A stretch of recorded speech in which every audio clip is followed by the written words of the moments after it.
All right, well, let's get into the match review. Obviously, Spurs won 5-1 yesterday against Newcastle. And you know what? It was an absolutely breathtaking performance, especially in that second half. The way the first half started, I thought, maybe we're going to be in for it today.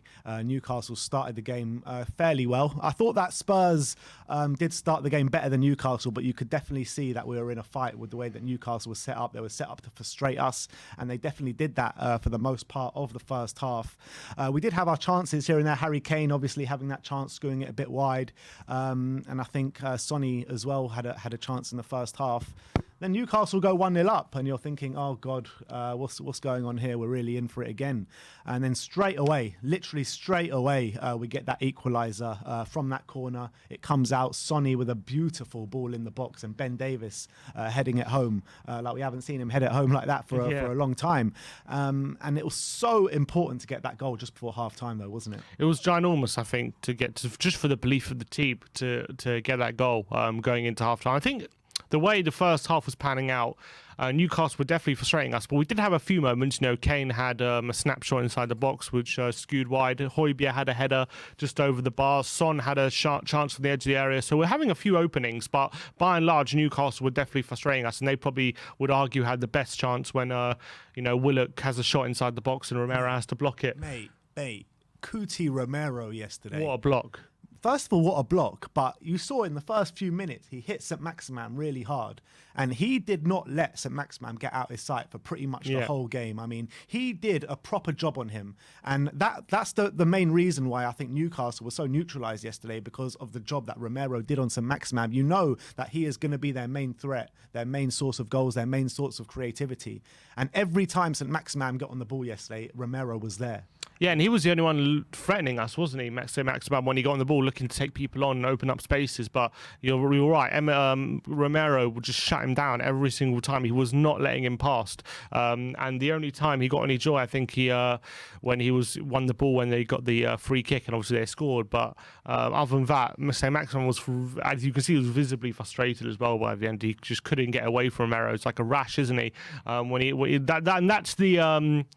That's the positive side of when you have a proactive defender like Romero, not allowing the ball to even get to St. Maximin more often than not, going for that challenge. And yeah, he might miss one, but he'll win 9 times out of 10, and that's what you get with Romero.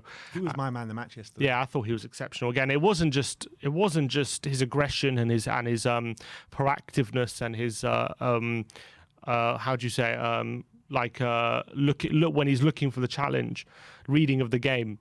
But it's also his composure inside the box. A cross comes in, and like 9 out of 10 defenders, and that's even good defenders, will just clear the ball.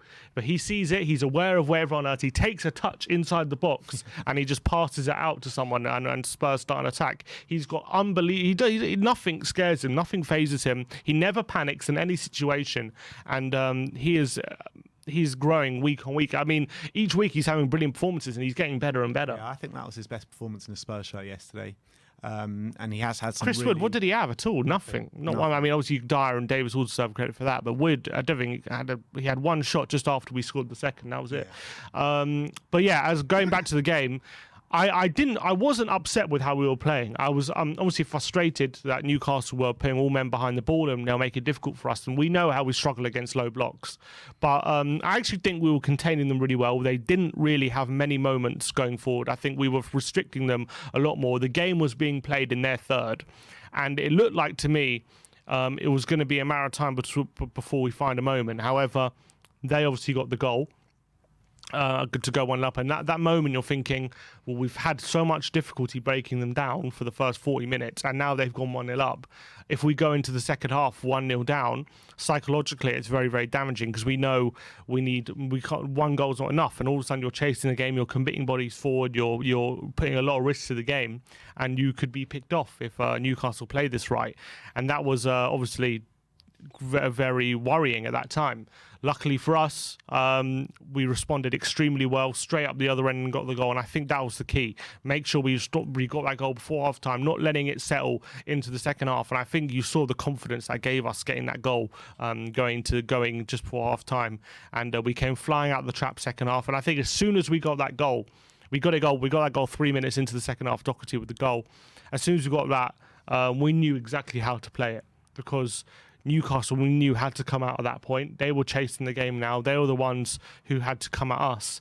And we are perfect in those scenarios. We are perfect in those situations. I think we've seen it enough times now, even when, against great teams like Liverpool and City, when they're coming at us, because that's their forte. That's how they usually play.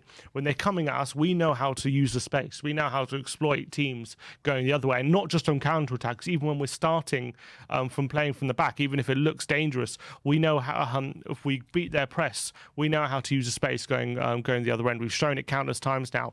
And when it comes to these teams like Newcastle, who are going to sit a low block, it's all about, okay, it might not be pretty football at first when we're trying to break them down, because it's going to be difficult. But if we do get ahead like we do yesterday, we know exactly how to hurt the opposition. Absolutely, and I think that's where Newcastle went wrong yesterday, is when we went 2-1 up. They went chasing the game a little bit, and that was their real undoing. Because I felt like if they dug deep, stayed in their shape, stayed compact, like they were doing in the first half, I felt that they could have frustrated us and maybe nicked that second goal and got the equaliser. But because they came chasing the game, it just created all that space for us, and we were just unplayable in those moments yesterday. If you give us the space, then there's no stopping us, really. Yeah. And you saw that yesterday. Son, Kane and Kulusevski, they are clearly masters of exploiting the space left by defenders. They've shown it time and time again now. And I think Newcastle, as soon as they started chasing the game, that was when it was over for them, because they couldn't handle what we had to give them if you leave us space. I spoke about that as well, Eddie Howe, in the post-match interview. I don't know if you watched Match of the Day last night. I did, yeah. I think he mentioned that, talking about that. We chased the game too early. He said that, didn't he? Yeah. And I think that's absolutely right. I think maybe if they were like Burnley or like a Sean Dyche, he probably would have tried to stay within the goal within the last 10 minutes, then try and get something. I think maybe Newcastle were a bit naive with how they approached the second half. As soon as we got the goal, maybe they had that belief with the run they're on that, okay, we conceded, but we can go and give as good as we got. But unfortunately, this Tottenham side, you can't give them space. You give them space, we're devastating. I think we're one of the best teams right now in the league when you give us space in your half. If you're pushing us high, if you're pushing us all the way to the halfway line, you better be very, very careful, because the likes of Kane's passing, Son's running, Kulusevski's ball carrying, they will hurt you, and that showed exactly yesterday, and we ran riot in the end. And not just that, but you've got like Bentancur, who nobody's talking about yesterday, who again I thought had an unbelievable display yesterday, Bentancur, and he just looks like ready-made for the Premier League, as is Kulusevski. I mean, both of them have just really hit the ground running, and since that poor display at Old Trafford, I think Bentancur hasn't put in less than an 8 out of 10 display. Yeah, I thought again him and Højbjerg were dominating in the centre. They've become really difficult to play against now in the midfield. They're covering so much ground. They're putting out so many fires. It's difficult for the opposition to kind of cope with it. And then you've got Romero's proactivity as well. You've got Dyer's aerial ability coupled in with that. The defence is so much more solid now. We look so much harder to create chances against. It's really great. And I agree with you, Bentancur again, really solid showing. I think not just on and off the ball, I thought it was brilliant. There were some moments where Bentancur, he's got the ball and he just has the composure to not rush his decision making, not just quickly go long or anything. He assesses his options, keeps the ball, and gets Spurs on the attack. And it happened a few times yesterday where someone maybe like a Winks or even Højbjerg himself might have panicked and rushed his decision. Bentancur made sure he had the composure and awareness to hang on to the ball when he needed to, and pick the right option. And I think he's again another player who's week on week seems to be improving. I thought he was brilliant against West Ham last time out as well, and he's carried that on. And he's a guy who, he knows he's had 200 plus appearances for Juventus. He's won titles. He knows what it is to how it is to win games and be in a team that's dominating. And he's bringing that into Tottenham now. And I think he's a brilliant player. I think he's been so good since he's come in. Yeah, it's not bad for a couple of Juventus rejects, is it? Exactly. I mean, I think the fact he's called a Juventus reject is ridiculous, because since he signed for Juventus, he was their second highest appearance maker until he since he came to us. So to call him a reject is a bit not exactly a fact, is it? Yeah, no, it's not at all. Not at all. And same with Kulusevski. But, a lot of rival fans are being like, oh, Tottenham are just a counter-attacking team, and this kind of stuff, a defensive team that kind of springs on you and are very good when they do that because of the likes of Kane and Son.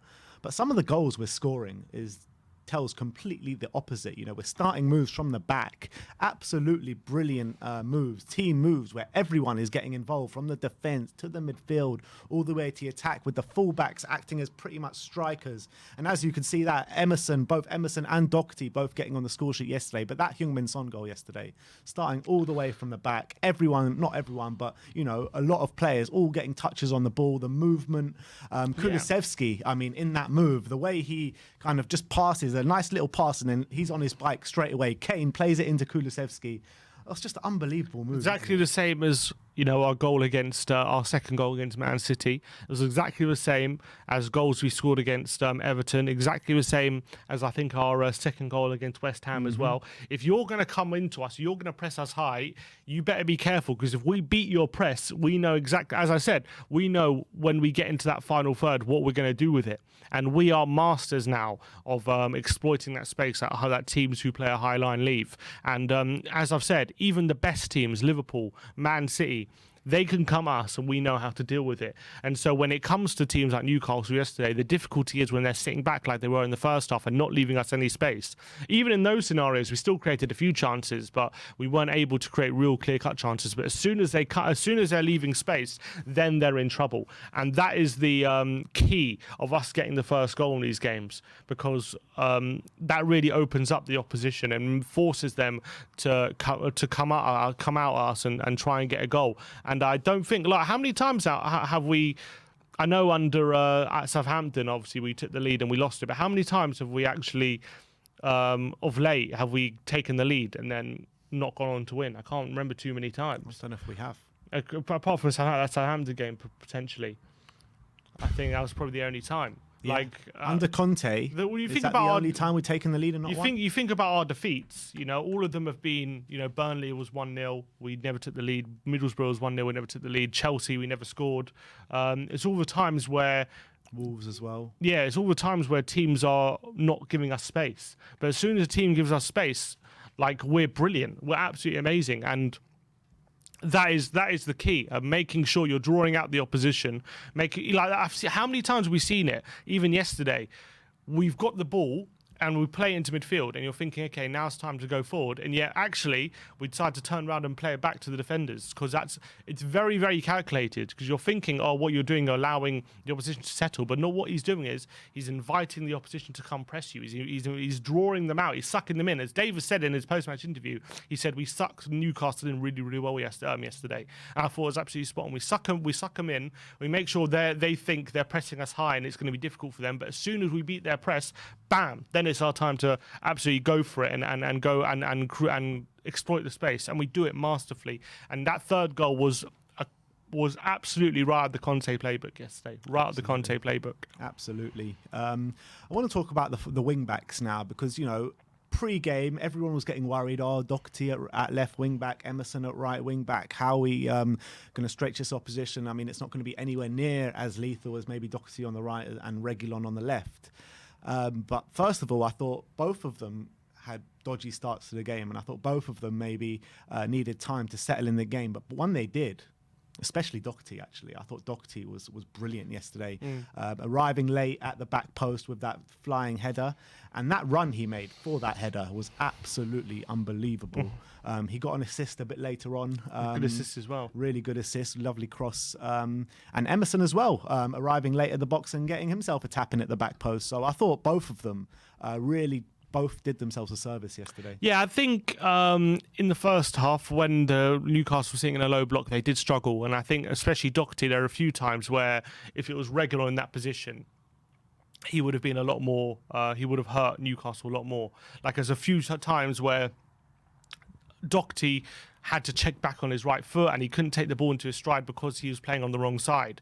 And that kind of set him back a bit. And I was like, okay, he seems to be struggling on this side. But once we got into the second half and the space opened up for us, then all of a sudden they became like different players. And Doherty returned to the form that he's been playing with recently. And I think Doherty's really starting to show what he can bring to this team now on a consistent basis. I'm so happy for him because he's come under so much criticism since signing for Tottenham, but of late he's been absolutely brilliant, and he's doing all the things that he was doing for Wolves, arriving late in the box, being that extra man, taking up positions to hurt the opposition. Exactly what I've been saying he should be doing since he's come to Spurs, and I think this wing back position 100% is definitely helping him. If he was playing in a back four, I don't think we'd be seeing these kind of performances from Doherty. I think playing on the wing back is massively helping him, and he's making a difference. I think that's now 2 goals and 4 assists or something, or 5 assists now in his past ever since that Leeds game where he got on the score sheet first. I think being a left wing back as well, the fact he made a difference in that position on his wrong side, I still didn't think he was as comfortable as he is on his right, but he still was able to make a difference, and that shows that the tactics are absolutely working. The fact that he assisted Emerson as well, I don't think Emerson had the best game, but I think again he was also there to make the difference in that position. Wing backs assisting each other. Conte always says when that's happening, you know that a Conte team is functioning. And I thought yesterday, even though I didn't even think the wing-backs had the best game, both of them, but they still made the difference, and that's all down to Conte. I really believe that. With the assist from Doherty, I thought maybe Newcastle didn't really do their homework because Doherty, you know what he's going to do every time. You know he's going to get the ball on his left, check in on his right, right? And that's exactly what he did for that assist. And I thought with Newcastle, a bit poor defending there because you know what Doherty's going to do every time. And he still managed to pull that off and get the cross in. Yeah, and I think Murphy, who just came on, I think he's a winger by trade. He's not really a fullback, and maybe that showed with that movement because Doherty, he shaped to cross with his left, and he feinted it back onto his right. I think most experienced defenders, knowing Doherty, would have just stood up, but he kind of dived in a bit, allowed the space, and obviously it was a good cross by Doherty. And there's Emerson. Fair play to Doherty. He's nailed down that spot 100% now. Against a low block though, he still needs to show a bit more. But obviously, when there's space for him, when he can exploit that space, I think at the moment he's doing a fantastic job. And I questioned whether he's going to continually get in those positions. And you know what? He's doing it game after game now. And brilliant stuff for him. I'm so happy for him. Yeah. And let's talk about Harry Kane now. Because Harry Kane, he did everything but get a goal yesterday, pretty much. And that's what Conte said to him after the game. Apparently, he went up to him on the pitch and said to him, look, Harry, you did everything today but score a goal. And that's exactly what he did. I mean, he was pulling the strings yesterday. The passing on show yesterday was absolutely sensational. He was dropping all over the park. I think on Match of the Day, they showed his passing map yesterday. And it was literally everywhere on the pitch yesterday. And the passing range was just to die for. I mean, this guy, when you think he can't get better, he just does. He just does. And I mean, I was speaking to a few people at the ground yesterday, some old school fans that have seen Hoddle and Gaza and all these great players where, you know, you're growing up and our dad's telling us, I mean, this guy is the best guy we've ever seen in a Spurs shirt. They're saying Harry Kane is the best player they've ever seen in a Spurs shirt. I mean, when you can pass like Glenn Hoddle and finish like Jimmy Greaves, well, how can you not be the best player? You know what I mean? He's the most complete footballer right now in the Premier League, bar none. He is absolutely the form player in the Premier League right now. I would even go as far to say in European football right now. You could argue that. I mean, yeah.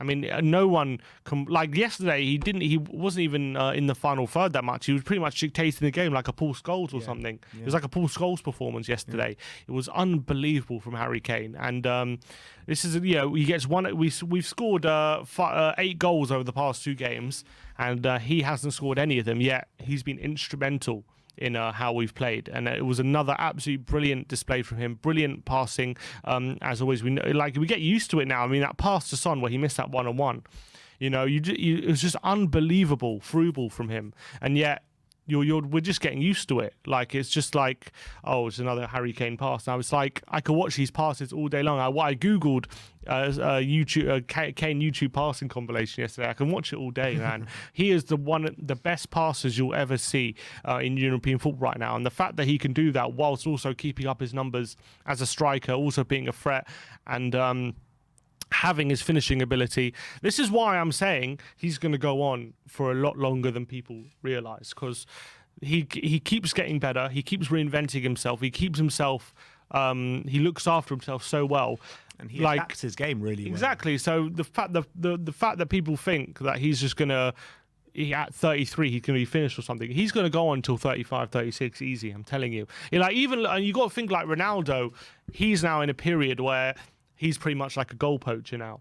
And Kane hasn't even reached that yet. So once Kane becomes just purely a goal poacher in the box, he's still going to have another 3-4 years of doing that. But he's got so much time before he even hits that stage. So right now he's just all round, absolute brilliant player.